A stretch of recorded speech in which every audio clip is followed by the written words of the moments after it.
So I apologize for the late start. So hopefully I'll start seeing some people pop up here soon. Um, so again, once again, I apologize, but we're here live tonight. This will be on a replay, of course, too. Um, let's just start with the topics that we're going to discuss tonight until I start seeing some questions coming up. Hopefully we'll get some people in there. Um, Again, I've been seeing a lot of chat on Facebook about dog reactivity and things like that, leash reactivity. So I want to kind of discuss some of that. And again, remember, guys, if you're here watching, let me know you're watching. Give me a shout out in the comments. Um, Let me know where you're watching from, and let's keep moving forward. So there was a weird question posted on one of the Facebook groups this week. Hello, Michelle. Sorry for the late start tonight. How is Athena and you guys doing? Um, So one of the things I saw on Facebook is about a dog that was attacked by an off-leash dog, with colored hair, short-haired, black-haired dog, and it seems like the dog is fine. The dog that was attacked is fine with other dogs, um, but not so fine with short. She's still nutty. Not with when he or she sees other dogs that look similar to the dog that attacked them. I'm going to tell you now, from experience with this, it's not the dog reacting to it so much. I think it's more the energy of the people. Every week I talk about how the most important tool in the dog training world is energy. Um, and I really do mean energy is crucial. When I edit this thing, because I'm running so far behind, um, and get my little thing up there, it's going to be about the energy. I'm going to stress this week, and I'm going to stress this moving forward on a lot of videos I do. Um, what I think might be happening again, I haven't had the privilege of talking to the young lady. I did invite her here to the Facebook, YouTube Live tonight to hopefully join us and ask the question, so maybe I can help guide her to help her dog succeed. But what's happening is I think she's seeing and expecting her dog to react, so her energy's changing. When she sees a white dog or a brown dog or a long-haired dog, she's probably not reacting inside the same way that she is when she sees a short, black-haired dog. So her energy is changing, and by us changing our energy, we can directly affect the way our dogs respond to it. I've seen it time and time again. Again, I'm not saying this is 100% going to be the end-all solution to her issue, because now it could be that the dog is so used to the tension on the leash that every time it sees a short black-haired dog, it's going to react. It's going to be a labor of love, and you need short black-haired dogs to help move their dog forward. So I hope that makes sense. And again, guys, if you're watching, shoot me a comment here. I know sometimes these comments don't work very well. But I'm hoping they work a little bit better as time goes on.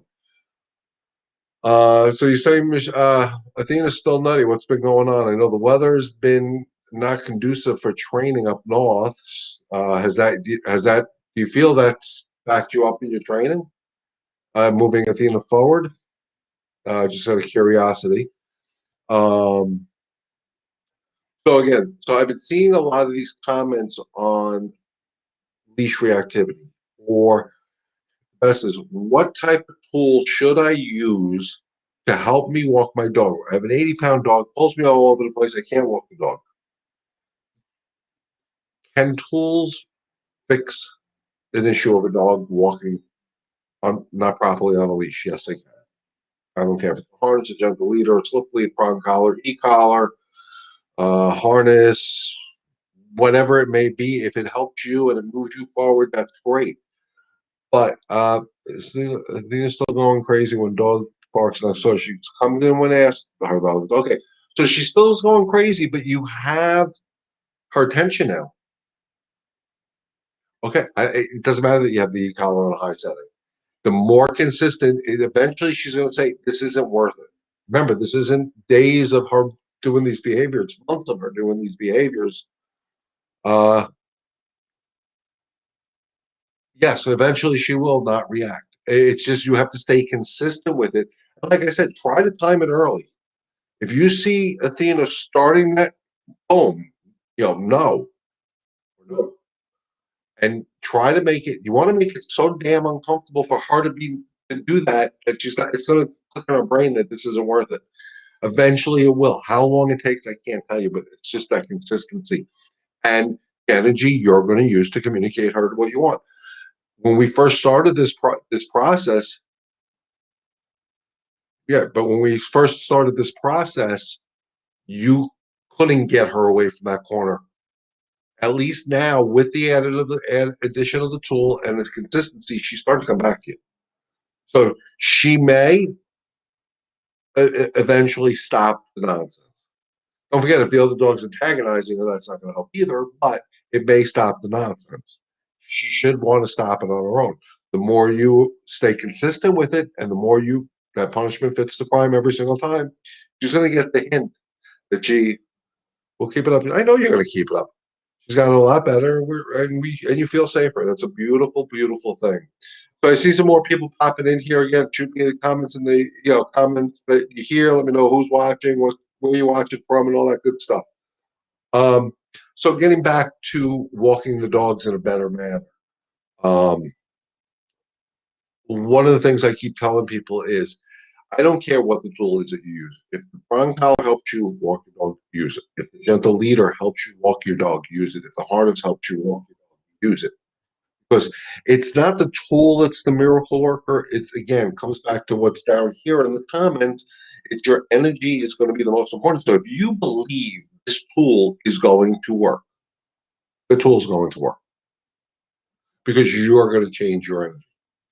But the best way to walk a dog, I don't care if it's a teacup Yorkie or a 200-pound Mastiff, um, is we have to start to walk off calm, and that comes from you guys.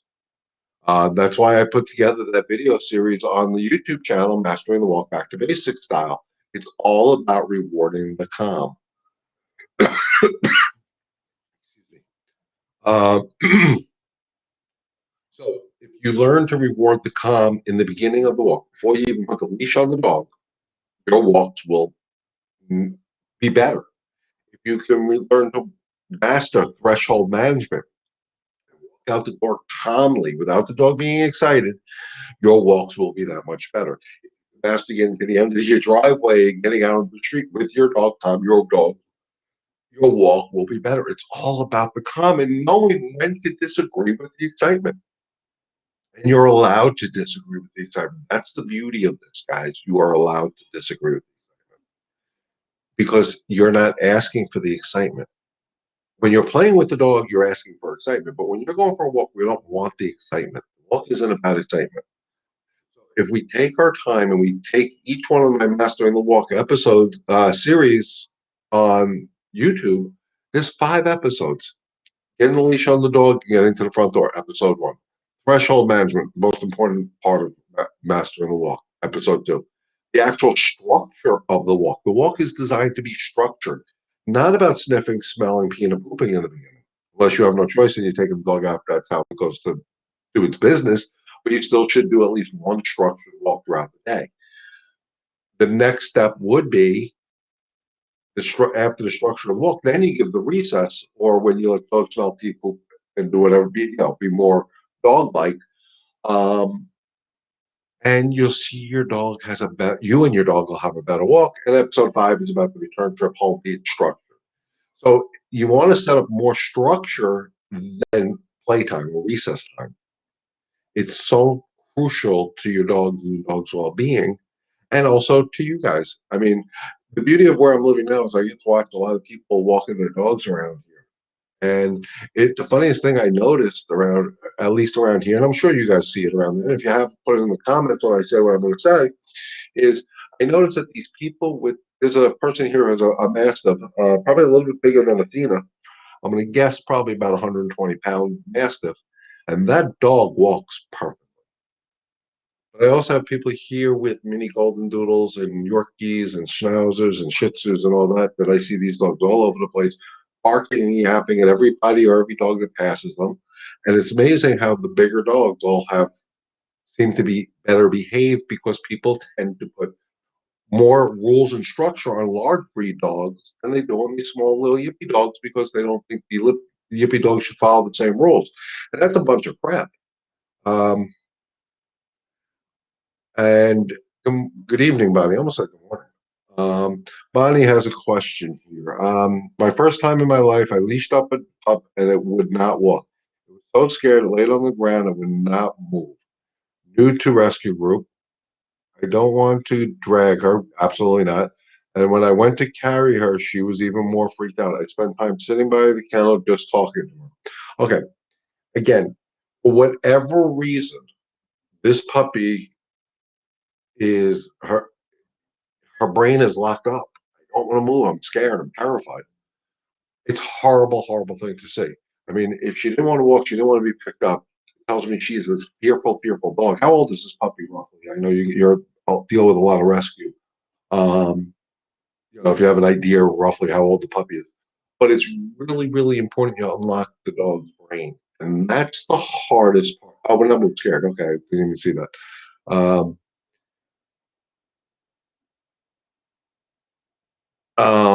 I'm sorry. Got lost in my train of thought here. So what I would do in this case is one, make sure new to rescue, new place. Yeah.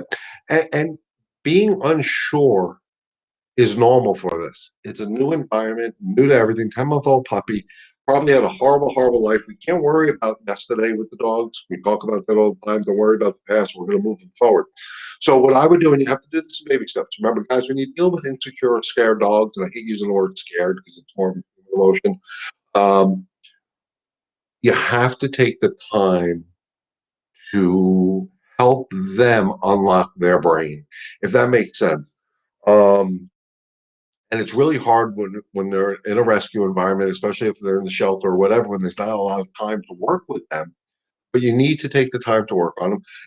Find out, Bonnie. I mean, as much as I'm not a treat trainer, in this case, this dog sounds like she's so scared. She's going to need whatever motivation we can help her with.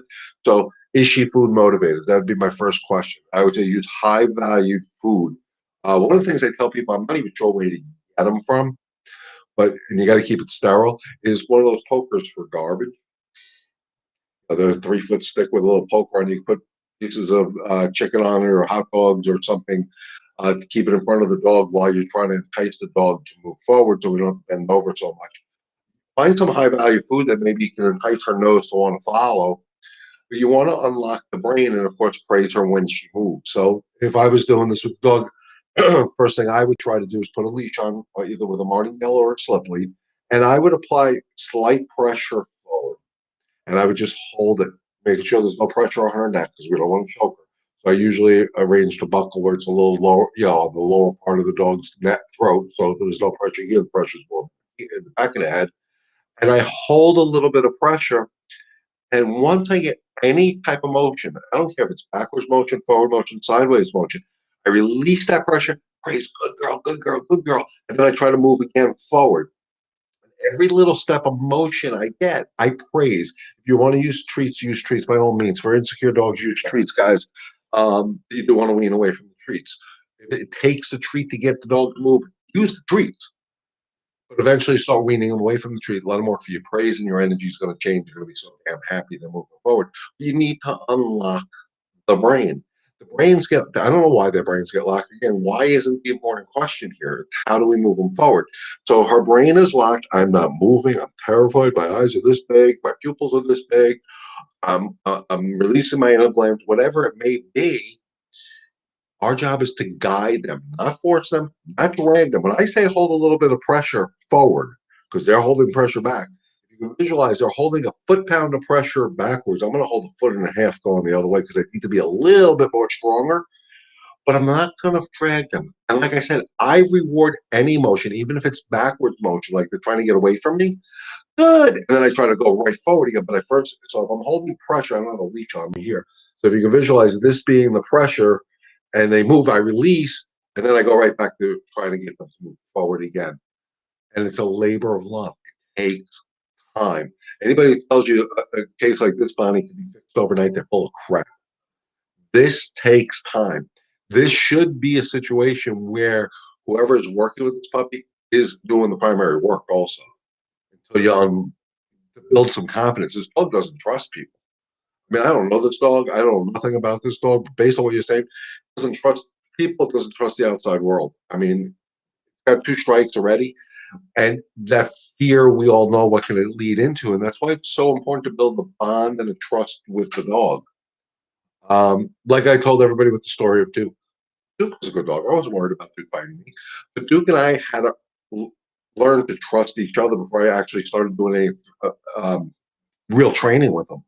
And I remember getting the comments on my Facebook page when I would post videos of me trying little things to get to know who Duke was and what Duke liked and what Duke didn't like and things I can use on Duke. I posted everything because I wanted to be transparent. And of course, I got the comment of, "Oh, but see what he's telling you? Okay, well, I'm still learning him, and we're learning to build a trust." And when he showed me he didn't like something, I didn't do it. But when he showed me he did like something, I did do it. And that's what you have to do with this puppy. Find out what works for this puppy. Forget about Duke. Forget about all the other ones. What worked for this puppy? What works for this little girl? And if it's hot dogs, use hot dogs. If it's chicken, use chicken. If it's steak, use steak. Whatever it takes, something of high value that has a good smell that's going to get a regular freaking dog treats don't have the same smell. This requires more what I call the raw type of foods, the better smelling food. More primitive, more nature, but you can't give it to them until they move forward. Don't do what I said. If they move backwards, I release the pressure praise. I would never give a treat for moving backwards or sideways. I only give them the treat for moving forward. I don't care if it's a half an inch praise and give a treat. So, Bonnie, I hope that makes sense. I'm available. I know with the move and all, I've been a little crazy, not getting back to people as quickly as I would like to. You can always send me videos of what's going on. Um, Hit me with the questions on Messenger or text message, whatever. I'll help you out if we have to do a Zoom. We'll figure it out. We'll get this puppy going. If we have to do, I don't think you have an iPhone, but we can figure out a way to maybe do a FaceTime type of video while you're working with the dog, and I can help you through it because it really is, guys. What I try to tell everybody, and this is the exact case of what I'm talking about. I say this that's popping up now. Together, we can help one dog, one family at a time, and it's by doing things like this with the live chat question and answer period that we are doing that. I would like to get this out to more people. Again, I need you guys to help me share this thing out there with people. Let me know how it works for you guys. If the advice is helping, Bonnie, of course, let me know how it goes. Um, So again, getting back to everything that we keep talking about, which is how your energy is the most important communication to your dog. Again, the most important tool in a dog trainer's toolbox. I don't care what any trainer tells you on the face of this earth, in my opinion, is your energy. If you work with a trainer that right away pushes prong collars, e-collars, or leashes, or martingales, or gentle leaders, or harnesses, or halties, or whatever. And that's that first thing out of their mouth. As soon as you start talking about a problem, worry, in my opinion, because it's your energy is the best tool.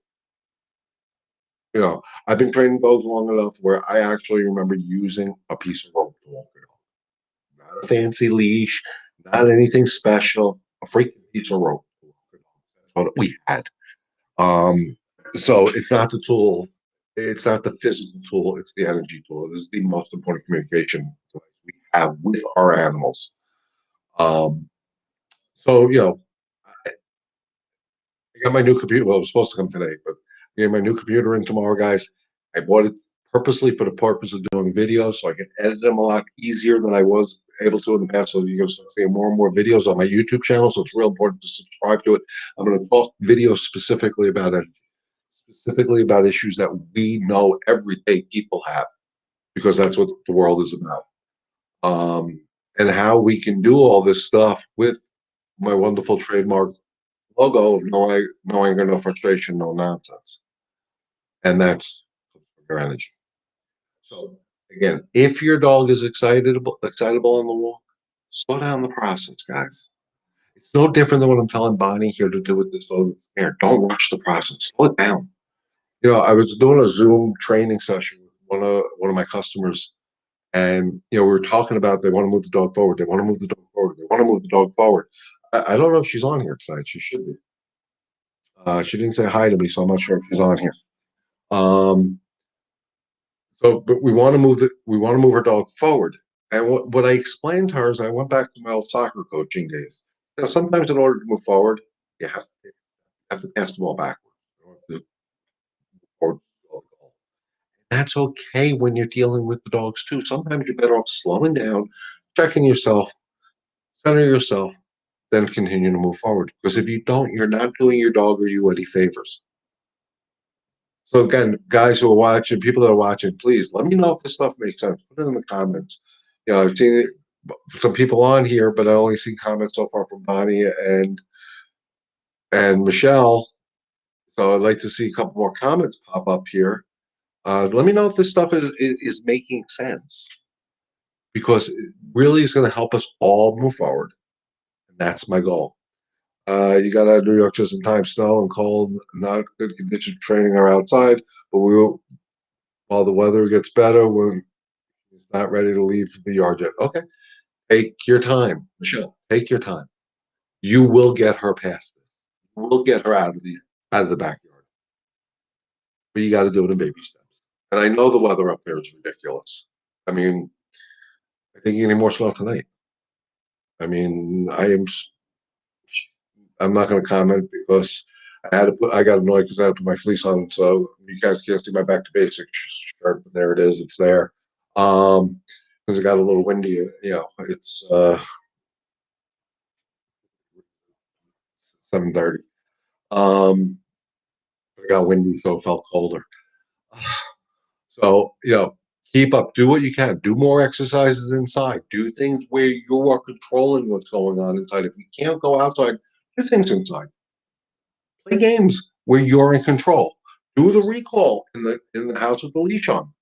Reinforce it. Reinforce it. So every time she hears Athena come and she comes, yay, and she gets a treat. So maybe it'll be more relevant outside, so you don't necessarily have to do the remote collar. There's different things we can do, guys. We don't always have to be outside. I mean, reality is New York in the winter is not easy to work outside. In the summer, when it's 95 degrees, it's not easy to work outside. So that you come up with different things that we can still engage the dog's mind, keep us at the leadership level, even inside. How do you do that? Come up with different games that you can do in the house. It's still not about the excitement, about the leadership. Structure. You know, put the dog in one end of the house. Sit, stay. Walk to the other end of the house. Athena comes. She comes. Yay! Make a big deal. Give her some treats. Whatever you want to do. No, with Athena, you got to be careful with treats. But we can do so much more. You know, even here, it's supposed to rain for the next 5 days.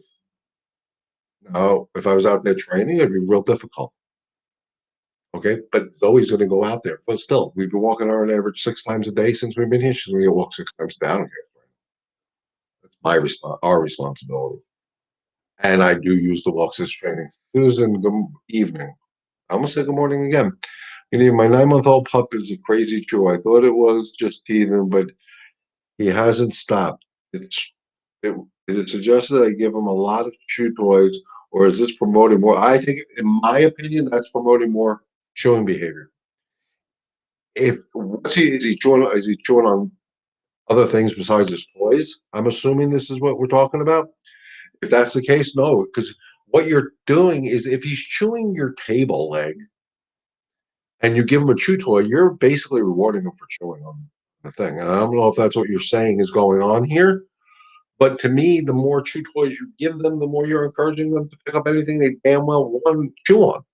So why would I want to do that?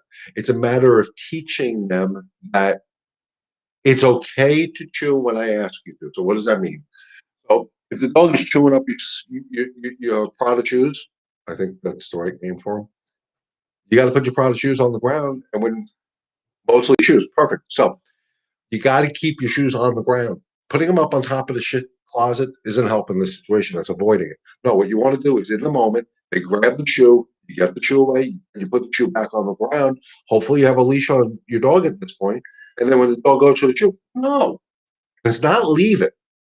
It's no or nope. It's a remember, no or nope is a final command, guys. Leave it is a temporary command. I have never used the words leave it for chewing shoes. I never want the dog to choose shoes. It's no or no.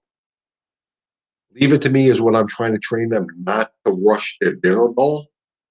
Leave it because I'm going to give it to you. Does that make sense? So when I condition puppies not to chew shoes, furniture, underwear, bras, socks, whatever, help them do the laundry, I put the crap all over the place. And I challenge them not to go near it. How? I become an alpha dog, and that's mine. And think about it logically. If we're um, if we're truly being that alpha dog, and if you think about how alpha dogs work, and I hate the term alpha dog because that's such a bad connotation nowadays, but what would that dog do? If that dog had a chew toy or a stick or whatever in the wild, and one of the puppies came over to try to take it, it'd be a problem. We have to learn how to do that. That's why I like the leash. Quick little nope. And then I posture my body over that object because I'm claiming it as mine. Leave it the hell alone. That's mine. So I hope that made sense. What is the best way to practice recall inside with the e-collar? If I have treats, she does whatever I say. She needs to listen. Right, exactly. So the same theory I showed you outside. Put her on the leash inside. 6 feet away. Athena come, low level, pressure, pressure, pressure. And as soon as she starts coming back, release, praise. Don't worry about the treats. Work on that. Pressure release is so important, guys. When any exercises I do with dogs, e-collar training or not e-collar training, I work a lot of pressure release. Release. Let me know how it goes, Susan. Um,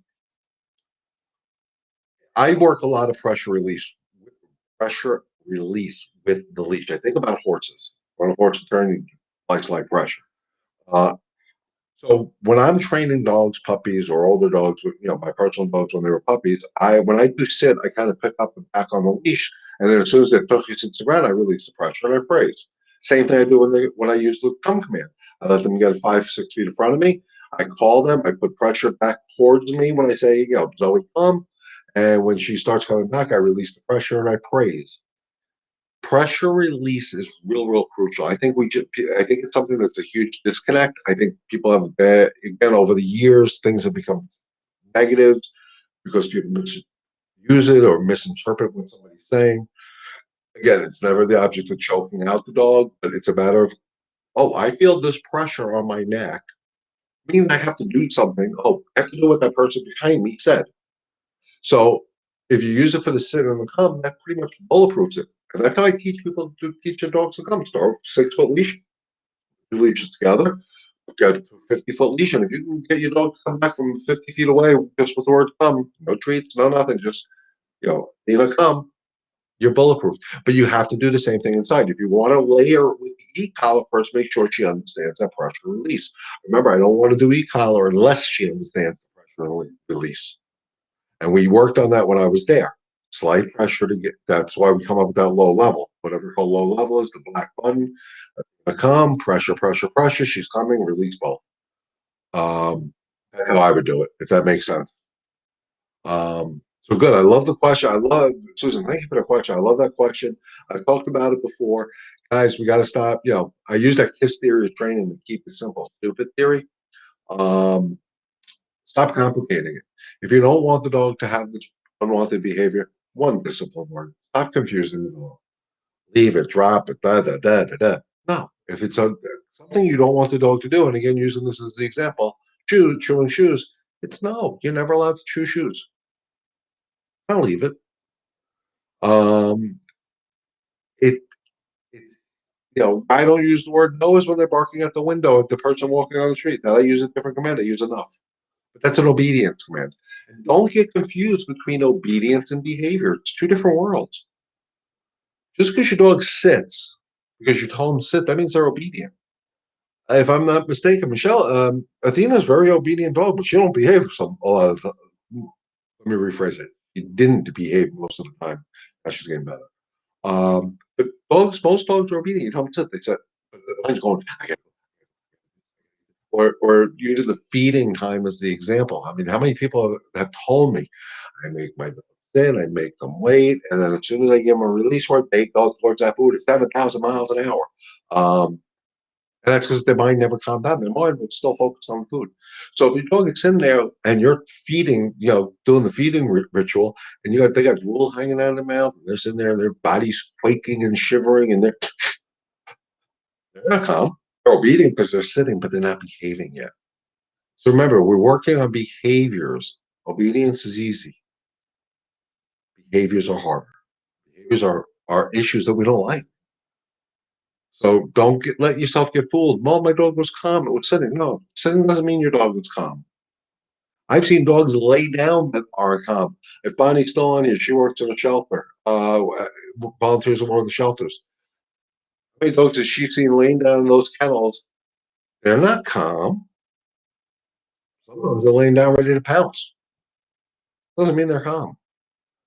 Calm is the state of mind, not the physical body motion. Yes, the body language is important because it's going to tell you what they're actually communicating to you, their energy level.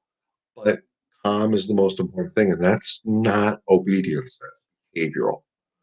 I always use the elementary school theory. In elementary school, we all know we're supposed to follow our teachers, and we're supposed to watch what the teacher says, and they tell us to do something, we're supposed to do it. And most of us are very obedient children, and we will behave. So if the teacher says, take out your pencils, we took out our pencils. We paid attention to the teacher. But we always had that one kid in class that was looking out the window or flapping Janie's ponytails or throwing spitballs or something, but he was sitting at his desk. So he was obedient, but he wasn't behaving. Think about it in that connotation. That's what our dogs are doing. They're fooling us. Don't let them fool you. But don't you try to fool your dog by saying you're calm if you're not calm. Because if your energy is off, they're going to know it. Because, like I've said, it is the most important communication tool that you have to connect and communicate with your dog. So, with that being said, guys, we're about 40 minutes into it. If there's no more questions, I apologize again about being late. If you have any follow-up questions, please don't hesitate to put them in the comments. After this thing, when it posts live on my YouTube channel, you can always go back to it. But if there's no other questions for this evening, all I can say is, like always, thank you for inviting me into your home on this Wednesday evening. I will be live Saturday at 11 o'clock on my Facebook, the Back to Basics Facebook page. So anybody who wants to join me there and ask me questions, by all means, please feel free to join me. I love doing this. I think it's a lot of fun. I hope you guys are getting some joy out of this and some help out of this. And like always, stay healthy, stay safe. God bless. And remember, together, we can help one dog and one family at a time. And on that note, guys, have a great evening. If you have any other questions, please feel free to leave me a comment or just shoot me a Facebook message or text me or whatever.